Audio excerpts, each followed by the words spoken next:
the Wii Viewer. And the Little Wii Viewer. And the Littlest Wii Viewer. And we're all going to review Drawn to Life, the next chapter.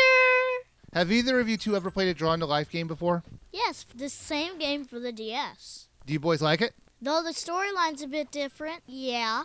He's right, and I do like it too. But which one do you think is better? The DS version or the Wii version? I'll say the Wii, because the Wii is awesome!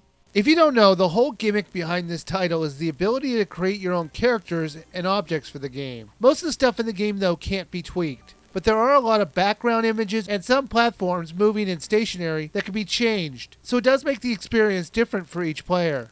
Let's talk about the actual editor. Was it easy to use? It was okay, and you could buy new paints at the shop, so you could buy new colors. Did you have any problem drawing your characters at all? Because this is from the Wii, and it recognizes every single motion you use, somewhat. How about you, littlest viewer? What'd you think of the editor? Nice. It's nice.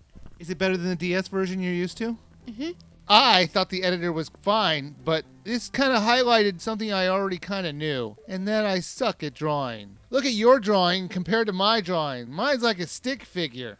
That's the best I could do, and that's the reason I will never become an artist. But they do give you the option if you are terrible at drawing, just like me. They have the option to give you pre-made templates if you really can't draw whatsoever. And after a while, I got a little bit addicted to the templates. How about you?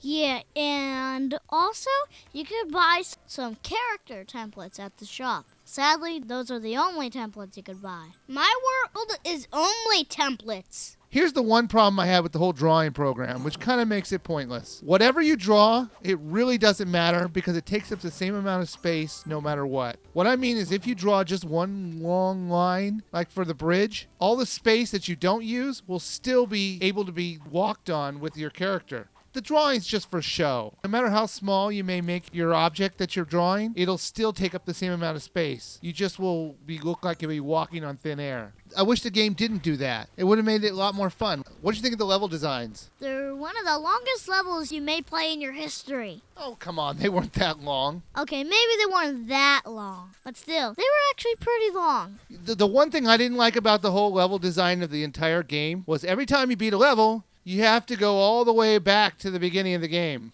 Wasn't that annoying? Especially on the first world. Well, yeah, it's a bigger deal on the first world because the first world, for some reason, is all the way at the end of the beginning hub. So every time you have to go walking all the way back. I mean, I'm not talking about like a 5-minute hike. It's not that bad. It's just annoying. What'd you think, littlest reviewer? Yeah, I was a bit patient for that. So you didn't mind? Yeah. All right, I guess it's just me. Complain.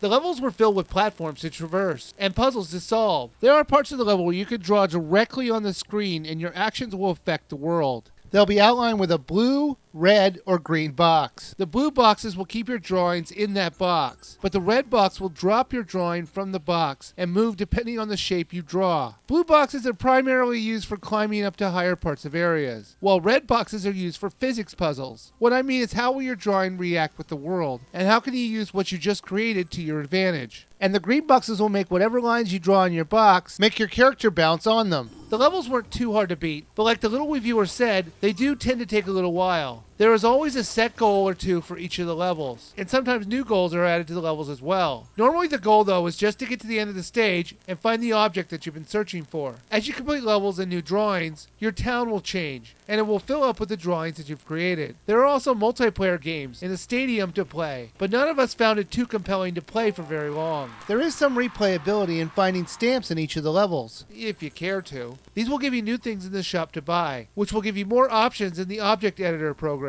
Alright, Drawn to Life, the next chapter. Little reviewer, would you buy, rent, or skip? I would say it's a buy. Alright, littlest reviewer, would you buy, rent, or skip? Total buy. I just liked it. Even though I didn't enjoy it as much as you two, I'm going to go with you two kids on this one. And I think the game is worth a buy as well.